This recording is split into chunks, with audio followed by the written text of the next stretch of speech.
ह्या सुट्टीत MSCIT मध्ये अनुभवा AI/ML च्या रंजक दुनियेचा सफर। MSCIT आंतरराष्ट्रीय दर्जेचा परिपूर्ण कम्प्युटर कोर्स। आजच MSCIT ला प्रवेश निश्चित करा।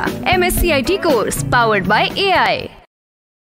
रत्नागिरीतील लांजा तालुक्यात मोठी दुर्दैवी घटना घडली आहे। आंजणारी येथील काजळी नदीत मुळे म्हणजे शिंपले शोधण्यासाठी गेलेल्या शिंदेवाडीतील 2 सख्या भावांचा खोल डोहात बुडून मृत्यू झाल्याची घटना शनिवार दिनांक 20 एप्रिल रोजी सायंकाळी 3:45 घडली। प्रमोद नारायण शिंदे वय वर्ष 25 आणि मनीष नारायण शिंदे वय वर्ष 22 अशी नदीच्या खोल डोहात बुडालेल्या भावांची नाव आहेत। या दुर्घटनेतून या दोघा भावांची बहीण कल्याणी आणि मामा पांडुरंग शिंदे हे पाण्यातून वेळीच बाहेर आल्यामुळे बालंबाल बचावले। या दुर्घटनेमुळे आंजणारी गावावर शोककळा पसरली आहे। प्रमोद आणि मनीष यांचे वडील यांचं काही वर्षांपूर्वी निधन झालंय। आता 2 भाऊ गेल्यामुळे कुटुंबावर मोठं संकट कोसळलंय। आपल्या 2 मुलांचा मृत्यू झाल्याचं समजताच त्यांच्या आईनं आणि बहिणीनं फोडलेला हंबरडा अक्षरशः काळीच पिळवटून टाकणारा होता।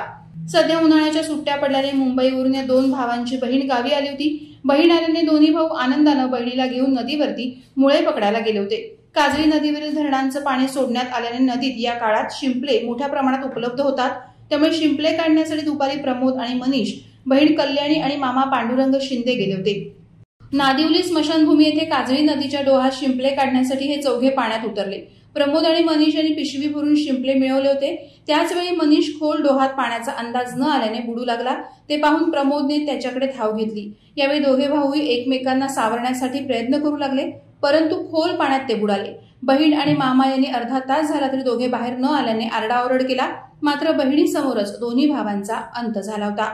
याबाबत माहिती मिळताच ग्रामस्थ तातडीनं घटनास्थळी दाखल झाले। बुडालेल्या 2 भावांना बाहेर काढण्यासाठी पट्टीचे पोहणाऱ्यांना पाचारण करण्यात आलं। बुडालेल्या 2 भावांना सायंकाळी 6 वाजता पाण्यातून बाहेर काढण्यात यश आलं। मात्र दुर्दैवाची बाब म्हणजे ज्या ठिकाणी प्रमोद आणि मनीष या 2 भावांचं शव सापडलं तेव्हा शिंपल्यांनी भरलेली पिशवी मनीषच्या हातात घट्ट आवळून धरलेली आढळून आली। या घटनेनं परिसरात प्रचंड हळहळ व्यक्त होत आहे। वादळवारा लाईव्हसाठी न्यूज ब्युरो, रत्नागिरी। नवी मुंबई व रायगड जिल्ह्यातील ताज्या बातम्या आणि घडामोडींसाठी सबस्क्राईब करा वादळवारा लाईव्ह चॅनल आणि दाबा बेल आयकॉन।